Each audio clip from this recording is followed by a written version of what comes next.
ठीक है, हम लोग बढ़िया से सीखेंगे पूरा इंग्लिश। जिसको कुछ नहीं आता इंग्लिश ग्रामर को यहाँ से स्टार्ट कर सकते हैं। ठीक है, चलिए इस क्लास को बिना देर किए स्टार्ट करते हैं। ठीक है, सबसे पहले क्या जानेंगे? English. Who is the father of English? आखिरकार इंग्लिश का पितामह कौन है? इंग्लिश का पितामह कौन है? Who is the father of English? English का पितामह कौन है? तो इंग्लिश का जो पितामह है वो है जेफरी चासर। इंग्लिश का पितामह कौन है? Geoffrey Chaucer. तो कोई पूछे कि इंग्लिश का पितामह कौन है, फादर कौन है, तो आपको बोलना है जेफरी चासर। चलिए आते हैं कि आखिरकार इंग्लिश क्या है। तो English is a language. English क्या है? इंग्लिश एक लैंग्वेज है। इंग्लिश से क्या है? लैंग्वेज है। लैंग्वेज मींस क्या होता है? भाषा। इंग्लिश एक लैंग्वेज है, इंग्लिश एक भाषा है। इंग्लिश से क्या है? एक लैंग्वेज है, इंग्लिश एक भाषा है। ठीक, जिस तरीके से हिंदी एक लैंग्वेज है उसी प्रकार से इंग्लिश भी एक क्या है? लैंग्वेज है। चलिए आइए, language is a medium. Language क्या है? लैंग्वेज एक मीडियम है। एक क्या है? एक मीडियम है। मीडियम मींस क्या होता है? माध्यम। लैंग्वेज एक क्या है? एक मीडियम है, एक माध्यम है, एक जरिया जिसे हम लोग कहते हैं। अगर बढ़िया से बोले तो इसको क्या बोलेंगे? जरिया। तो लैंग्वेज एक जरिया है, एक माध्यम है। अब लैंग्वेज जब एक मीडियम है तो इसके जरिए कुछ ना कुछ काम करेंगे। तो ये क्या करेंगे? हम लोग एक्सप्रेस करेंगे। क्या करेंगे? एक्सप्रेस मतलब होता है प्रकट करना या अभिव्यक्त करना, प्रकट करना। लैंग्वेज एक मीडियम है और इस मीडियम के जरिए हम लोग क्या करते हैं? एक्सप्रेस करते हैं, प्रकट करते हैं फीलिंग्स और इमोशन। जो भी हमारे फीलिंग्स होते हैं, फीलिंग्स और इमोशन। फीलिंग्स के मतलब ही भावनाएं होते हैं, इमोशंस के मतलब ही क्या होते हैं? भावनाएं होते हैं। तो जो भी हमारी भावना है, जो भी हमारी इमोशन है, जो भी हमारी फीलिंग्स है, उसको क्या करते हैं? हम लैंग्वेज के जरिए ही हम लोग क्या करते हैं? एक्सप्रेस करते हैं, बोलते हैं। जैसे मेरे दिमाग में कुछ भी चल रहा हो, चाहे हिंदी में चल रहा हो, चाहे इंग्लिश में चल, कुछ भी चल रहा हो, अगर मुझे बोलना हो तो कहीं ना कहीं कोई लैंग्वेज की सहायता से बोलेंगे।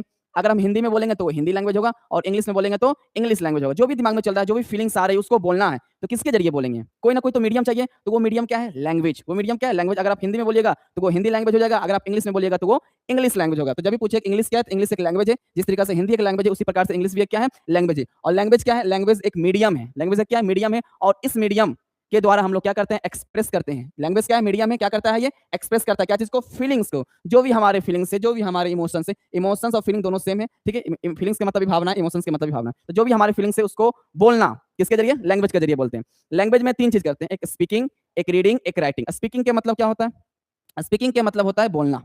स्पीकिंग के मतलब क्या होता है? बोलना। रीडिंग मतलब क्या होता है? पढ़ना। रीडिंग के मतलब क्या होता है? पढ़ना। और राइटिंग के मतलब क्या होता है? लिखना। मतलब अगर कोई भी लैंग्वेज हो, अगर कोई भी लैंग्वेज हो, उस लैंग्वेज को हम तीन चीज करते हैं। या फिर उस लैंग्वेज को हम लोग क्या करेंगे? स्पीकिंग करेंगे, बोलेंगे। या फिर उस लैंग्वेज को हम लोग क्या करेंगे? रीडिंग करेंगे। या फिर उसको हम लोग क्या करेंगे? राइटिंग करेंगे, लिखेंगे। ये तीन चीज काम करते हैं लैंग्वेज में। एक स्पीकिंग, एक बोलते हैं, लैंग्वेज को क्या करते हैं? बोलते हैं। उसके बाद रीडिंग, उसको पढ़ते हैं, कोई भी लैंग्वेज में लिखा रहे। फिर उसको क्या करते हैं? लिखते हैं। क्या करते हैं? लैंग्वेज। लैंग्वेज को राइट। राइट के मतलब होता है सही,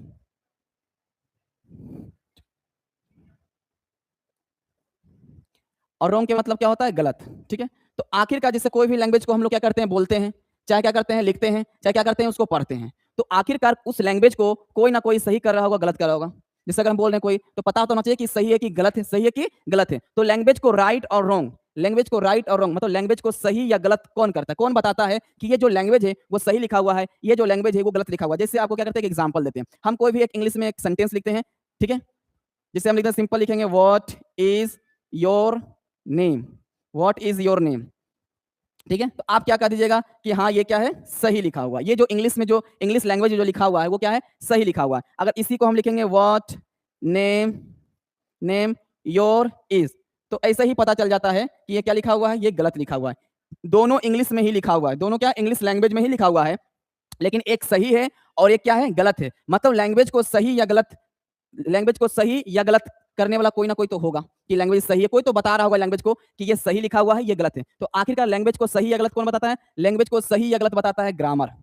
ग्रामर ही बताता है कि ये जो लैंग्वेज है वो सही है और क्या है? गलत है। अगर हम ये सही लिखे हैं तो ग्रामर बता रहा है कि ये सही है, और ये हम जो गलत लिखे हैं वो ग्रामर बता रहा है कि गलत लिखे। अब कैसे बताता है? ग्रामर में बहुत सारे रूल्स होते हैं। उस रूल के तहत ये बताया गया है कि ये वाला जो है ये सही है, ये जो लैंग्वेज है ये सही लिखा हुआ है, और ये जो इंग्लिश लैंग्वेज है वो गलत लिखा हुआ है। तो लैंग्वेज को सही या गलत कौन करता है? ग्रामर। लैंग्वेज को सही या गलत कौन करता है? ग्रामर करता है। अब क्या पढ़ेंगे? ग्रामर। आखिरकार ग्रामर क्या है? तो सबको पता है कि लैंग्वेज को सही कौन करता है? ग्रामर करता है। लैंग्वेज में, लैंग्वेज को हम क्या तीन चीज करते हैं? एक स्पीकिंग करते हैं, एक रीडिंग करते हैं, एक राइटिंग करते हैं। मतलब बोलते हैं, पढ़ते हैं और लिखते हैं। ठीक है, तो फर्स्ट स्टेप में grammar is a science. Grammar एक क्या है? एक साइंस है। ग्रामर एक विज्ञान है, विज्ञान की तरह है। नए नए चीज हमेशा इसमें ऐड होते रहते हैं। ठीक है, जिस तरीके से साइंस में नए नए चीज ऐड होते रहते हैं उसी प्रकार से इंग्लिश में भी नए नए चीज ऐड होते रहते हैं। ठीक है, तो ग्रामर क्या? एक साइंस की तरह है।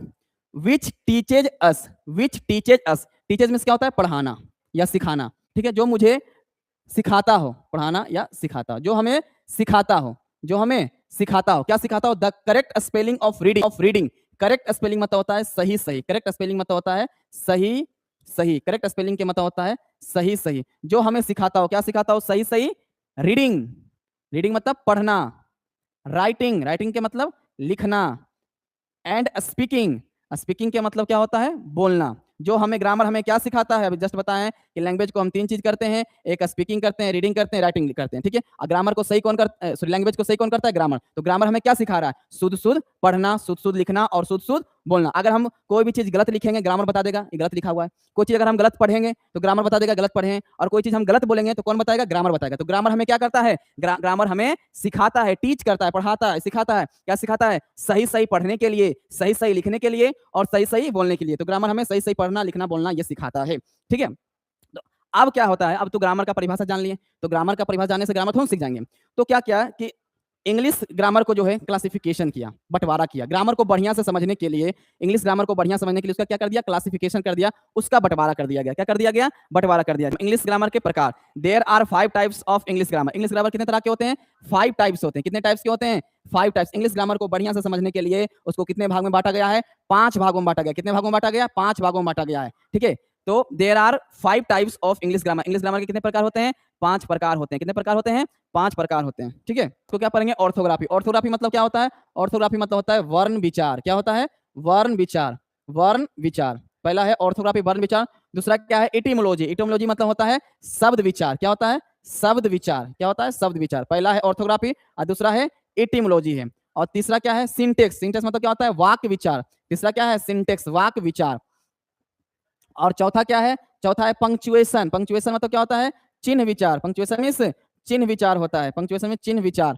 और पांचवा क्या है? पांचवा है प्रोसडी। क्या है ये? प्रोसडी। प्रोसडी मतलब क्या होता है? छंद विचार होते हैं। कितना होते हैं? छंद विचार होते हैं। तो इंग्लिश ग्रामर को बढ़िया से समझने के लिए इंग्लिश ग्रामर का क्लासिफिकेशन कर दिया गया, बंटवारा कर दिया। कितनी तरह से? 5 तरह से बंटवारा किया। पहला को ऑर्थोग्राफी, दूसरा को इटिमोलॉजी, तीसरा सिंटेक्स, चौथा पंक्चुएशन, पांचवा प्रोसडी। अब 1 बाय 1 करके हम इंग्लिश ग्रामर को बढ़िया से सीखेंगे। पहले हम लोग क्या सीखेंगे? ऑर्थोग्राफी के बारे में। दूसरा क्या सीखेंगे? इटिमोलॉजी के बारे में, ठीक है। तो पहले हम लोग सीखने जा रहे हैं ऑर्थोग्राफी के बारे में, ठीक है। क्योंकि इंग्लिश ग्रामर को सीखेंगे बढ़िया तरीका से तो भी हम कोई सेंटेंस को सही या गलत कर पाएंगे। ऐसे तो सही या गलत नहीं कर सकते हैं। अगर इंग्लिश ग्रामर में जो भी रूल्स होते हैं, जो भी नियम होते हैं, जो भी टॉपिक होते हैं, अगर बढ़िया से सीख लेते हैं तो बहुत सारी चीज। ऑर्थोग्राफी का जो हिंदी होता है वो होता है वर्ण विचार। क्या होता है? वर्ण विचार। बताइए विचार किस पर करना है? विचार किस पर करना है? विचार करना है वर्ण पर। विचार किस पर करना है? वर्ण पर। वर्ण को अंग्रेजी में क्या कहते हैं? लेटर कहते हैं। क्या कहते हैं? लेटर कहते हैं, या फिर ऑर्थोग्राफी भी कहते हैं। क्या कहते हैं? ऑर्थोग्राफी भी कहते हैं, ठीक है। तो ऑर्थोग्राफी बोलो चाहे लेटर बोलो, दोनों बात क्या है? सेम। पुराना नाम है ऑर्थोग्राफी, नया नाम है हम लोग क्या कहते हैं? लेटर कहते हैं। लेटर मतलब क्या होता है? वर्ण या फिर अक्षर। लेटर में क्या होता है? वर्ण या फिर अक्षर। चाहे आप ऑर्थोग्राफी बोलिए चाहे लेटर बोलिए, दोनों बात क्या है? सेम है, ठीक है। क्योंकि ये पुराना नाम है। ऑर्थो किसी को तो पता भी नहीं ऑर्थोग्राफी क्या है, लेकिन जब लेटर बोलिएगा तो समझ में आ जाएगा, ठीक है। तो ये पुराना नाम है।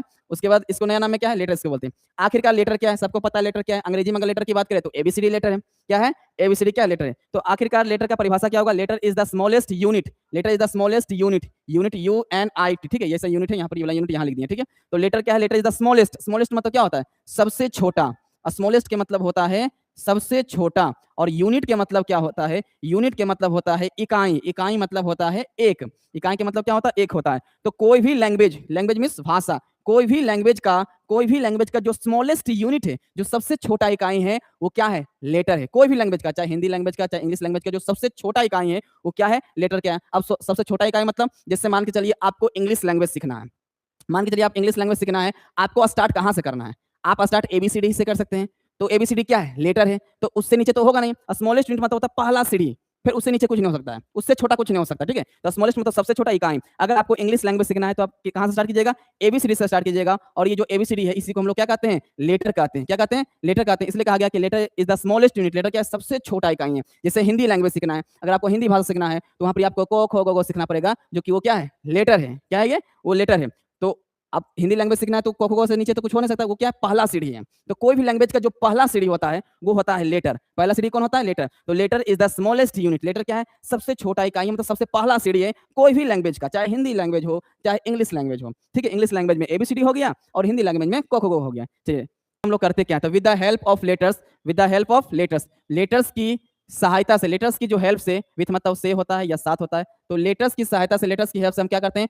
कोई भी इंग्लिश वर्ड को लिखते हैं। कोई भी इंग्लिश वर्ड को लिखना है, अगर मुझे कोई भी अगर इंग्लिश वर्ड को लिखना होगा तो किसकी सहायता से लिखते हैं? हम लेटर्स की सहायता से लिखते हैं। जैसे CAT, जो ये CAT है ये क्या है? लेटर है। तो लेटर्स की सहायता से हम कोई भी अगर इंग्लिश की बात करें तो इंग्लिश वर्ड लिखते हैं। जैसे अगर मुझे कोई भी इंग्लिश वर्ड लिखना होगा तो इंग्लिश में लेटर क्या होता है? इंग्लिश में लेटर होता है ABCD होता है। तो कितना टोटल कितना होता है? 26 लेटर्स होते हैं। टोटल कितना होता है? 26 लेटर्स होते हैं। तो 26 लेटर्स में ही हम कोई भी वर्ड मीनिंग को लिखते हैं। कोई कुछ भी, जैसे इंग्लिश ही क्यों ना लिखना है, देखो अगर मुझे इंग्लिश भी वर्ड को लिखना है, कोई भी वर्ड मीनिंग को लिखना है तो लेटर्स के साथ, जैसे ई हो गया, एन हो गया, जी हो गया, यल हो गया, आई हो गया, यस हो गया, एच हो गया, ये सब के सब क्या है? ये सब के सब लेटर है और इस लेटर्स की मदद से एक वर्ड मीनिंग का निर्माण हुआ जिसे हम लोग कहें इंग्लिश है। तो दुनिया का कोई भी वर्ड मीनिंग हो किसकी सहायता से लिखते हैं? लेटर्स की सहायता से लिखते हैं। तो with the help of letters, letters की मदद से हम लोग क्या करते हैं? वी, हम लोग राइट मतलब लिखते हैं, राइट मतलब लिखते हैं, राइट मतलब लिखते हैं, कोई भी वर्ड को लिखते हैं, कोई भी वर्ड मीनिंग को लिखते हैं। अगर अंग्रेजी में बात करेंगे तो अंग्रेजी वर्ड, ठीक है। अगर ABCD की बात करेंगे तो हम कोई भी अंग्रेजी वर्ड को ABCD की सहायता से लिख होते हैं। तो बचपन से पढ़े आए लेटर्स दो होते हैं, एक बड़ी ABCD,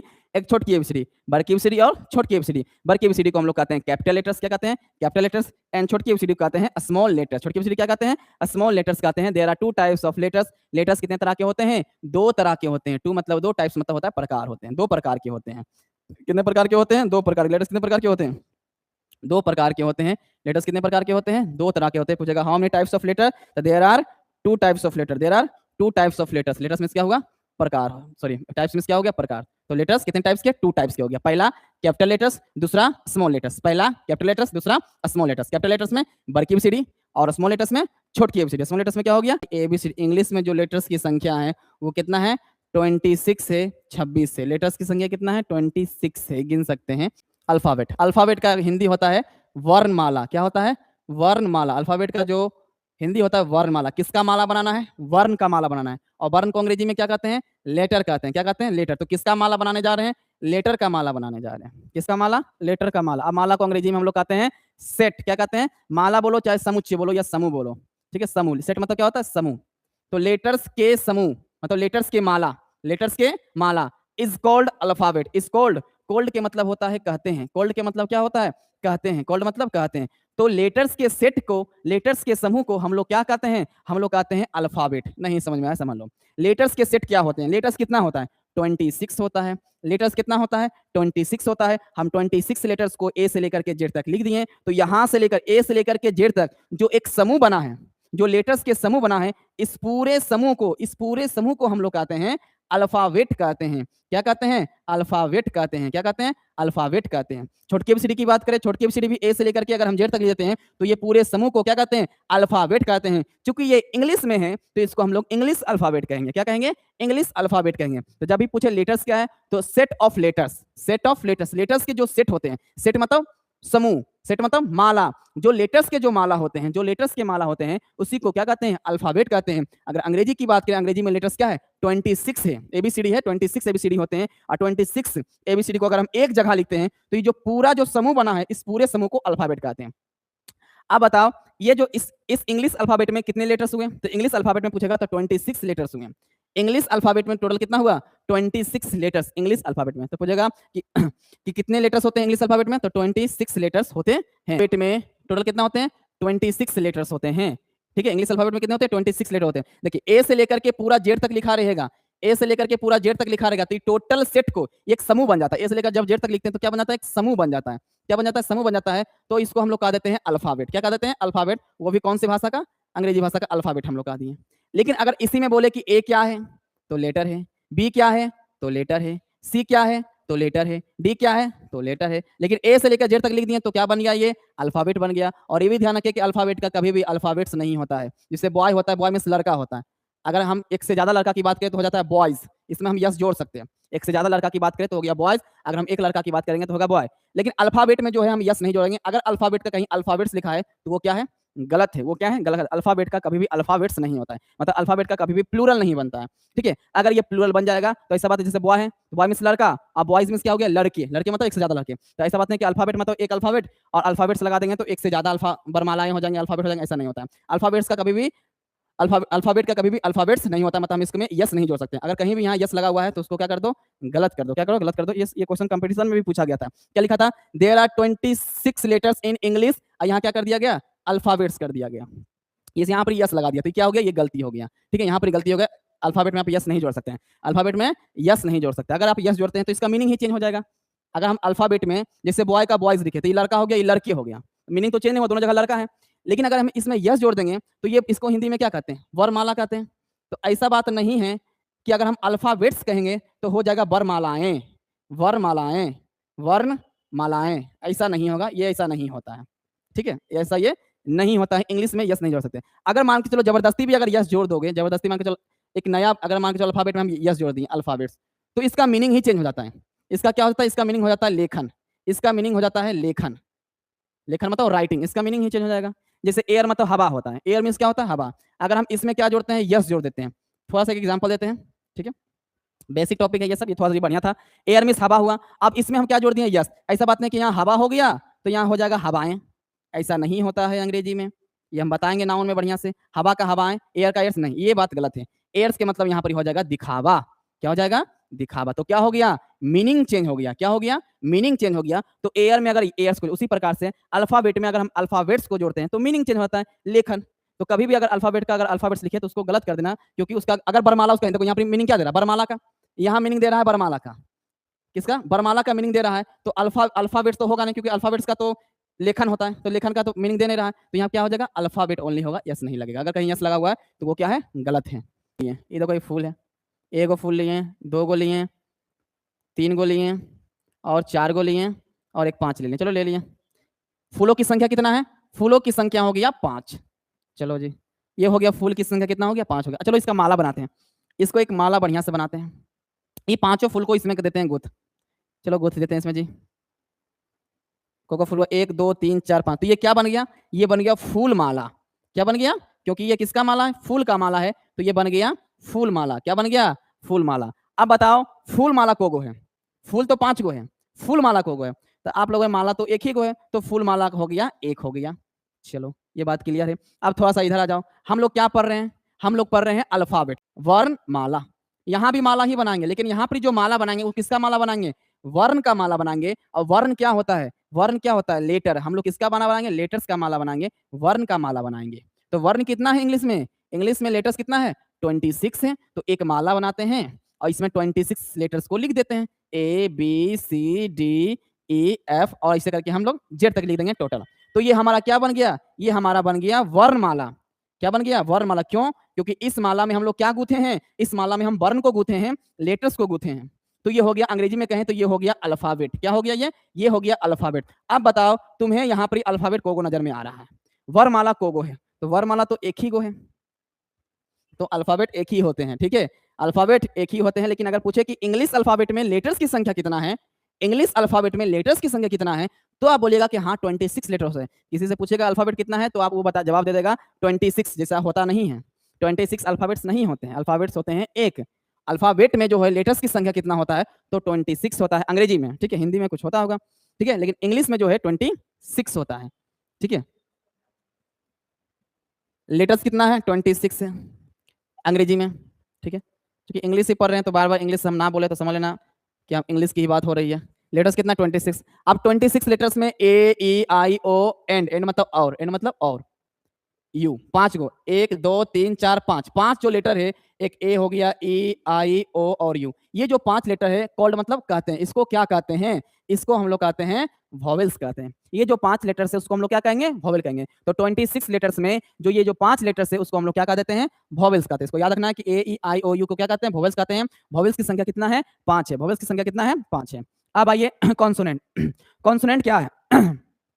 all the letters, all the letter except, except मतलब होता है को छोड़कर, को छोड़कर, किसको छोड़कर? तो A E I O and you को छोड़कर, यू को छोड़कर, एक्सेप्ट मतलब छोड़, किसको छोड़ करके? A E I O and you को छोड़ करके जितने भी सभी लेटर से, ऑल द लेटर से जितने भी सभी लेटर जो बच गया उसी को क्या कहते हैं? कॉन्सोनेंट्स कहते हैं। क्या कहते हैं? कॉन्सोनेंट कहते हैं। 26 लेटर्स में, 26 लेटर्स में अगर हम A E I O और यू को हटा दें, किसको हटा दें?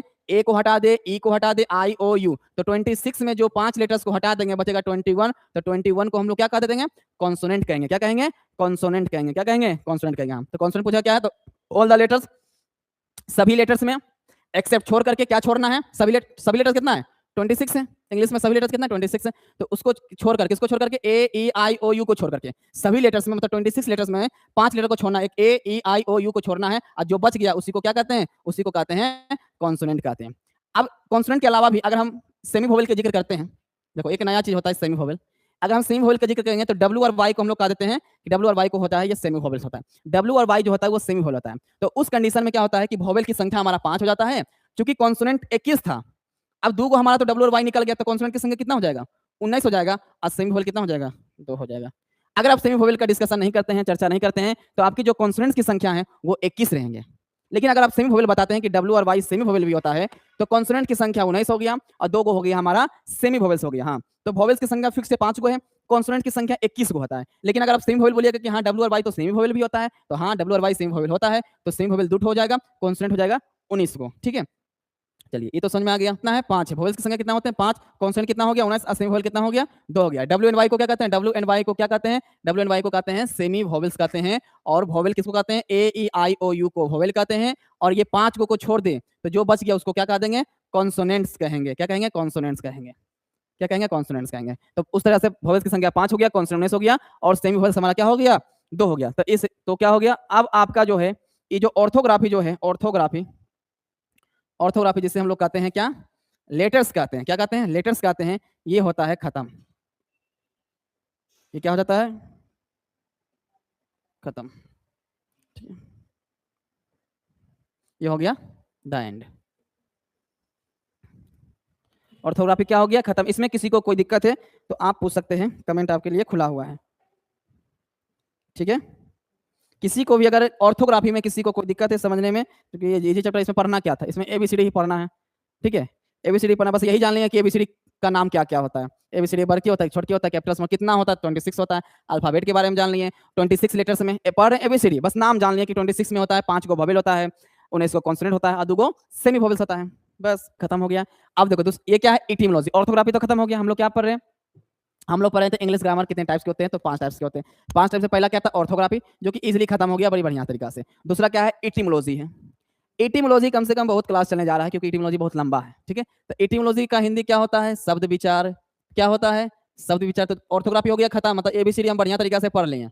एबीसीडी बढ़िया तरीके से पढ़ लिए। अब पढ़ेंगे इटिमोलॉजी। इटिमोलॉजी मतलब क्या होता है? शब्द विचार। विचार किस पर करना है जी? शब्द पर। शब्द मतलब वर्ड।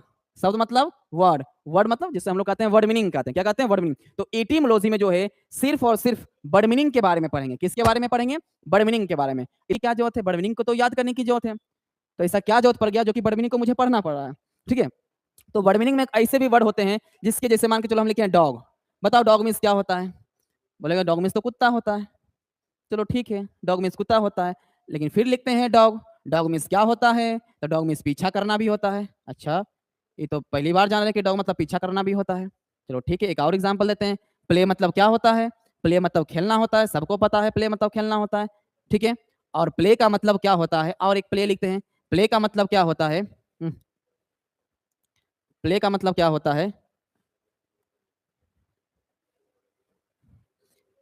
PLAY, play. PLAY। और प्ले का मतलब क्या होता है? नाटक होता है। अच्छा, प्ले का मतलब नाटक होता है। एक और देते हैं, लाइक। LAK, लाइक सबको पता होगा। लाइक मीन्स क्या होता है? पसंद करना। चलो बहुत बढ़िया, सबको पता है कि लाइक मीन्स क्या होता है? पसंद करना होता है। आपको पता है लाइक के मतलब एक और होता है। लाइक मतलब क्या होता है? के जैसा होता है। के जैसा, जैसे मैं तुम्हारे जैसा हूँ, I am like you. I am like you, मैं तुम्हारे जैसा हूँ। अगर इसी को थोड़ा बोल दे आई लाइक यू, तो मैं तुम्हें पसंद करता हूँ। और इसी में थोड़ा सा चेंज करें, आई एम लाइक यू, तो मैं तुम्हारे जैसा हूँ। तो लाइक का 2 अर्थ है, डॉग का भी 2 अर्थ है, प्ले का भी 2 अर्थ है। ऐसे ऐसे बहुत सारे वर्ड मीनिंग होते हैं जिसके 2 अर्थ होते हैं, और इसको समझना जरूरी होता है। तो वर्ड मीनिंग को तो याद करना पड़ता है। चलो वर्ड मीनिंग तो याद करें, डॉग मीन्स कुत्ता होता है, डॉग मीन्स पीछा करना होता है। लेकिन कब डॉग मतलब कुत्ता होगा, कब डॉग मतलब पीछा करना होगा, ये बड़ा कंफ्यूजन था।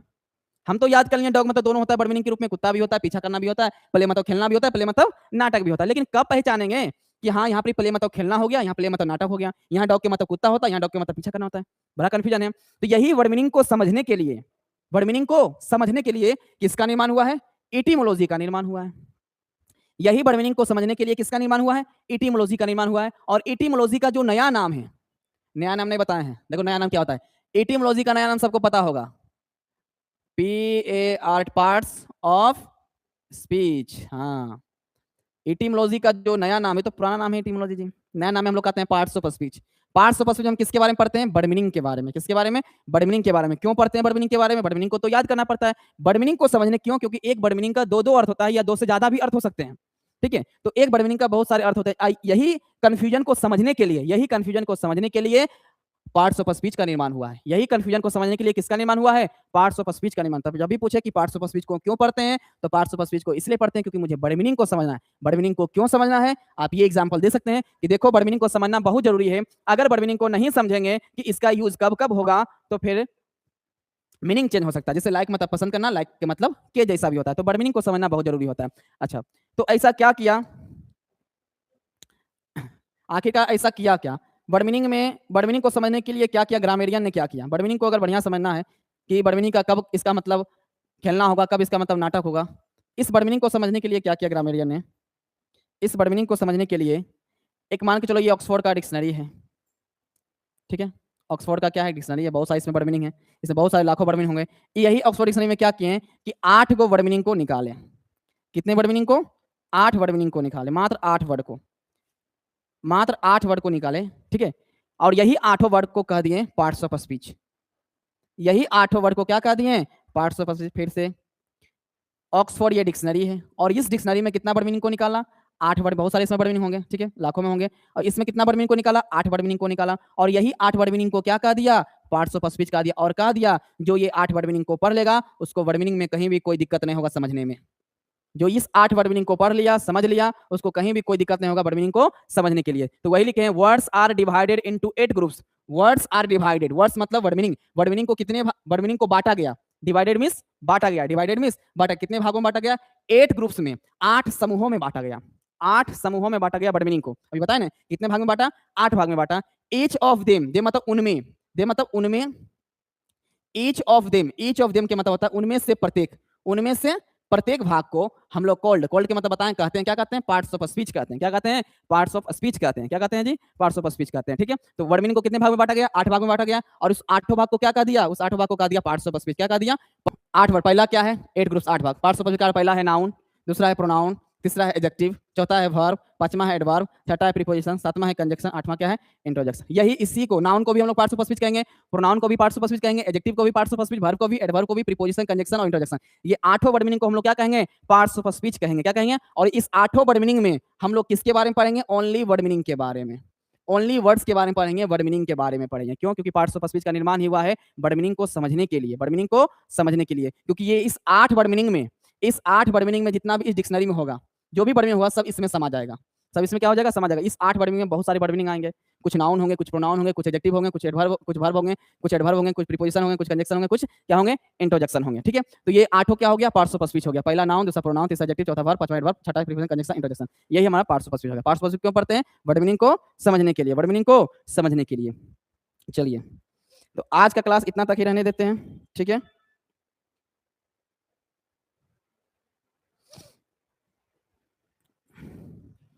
ठीक है, आज क्लास इतना ही। कल मिलेंगे फिर से 10 बजे मिलेंगे, ठीक है? यही चैनल पर CWT इंस्टीट्यूट पर मिलेंगे, ठीक है? पहले वाला चैनल है, जो भी नहीं जानते इस चैनल के बारे में, उस चैनल के बारे में उसको बता देना है कि राजू सर जो है CWT इंस्टीट्यूट यूट्यूब चैनल पर जो है डेली 10 बजे जो है इंग्लिश का लाइव क्लास लेंगे, ठीक है? अभी इंग्लिश ग्रामर पूरा बेसिक से बता रहे हैं, आप लोग सीख सकते हैं। बहुत ईजी सब चीज़ है, ठीक है? पहले से भी जानते होंगे, जो नहीं जानते होंगे जान गए होंगे। और हम लोग अगले क्लास में हम लोग क्या पढ़ेंगे? नाउन के बारे में पढ़ेंगे। तब तक के लिए सभी को बाय, जय हिंद।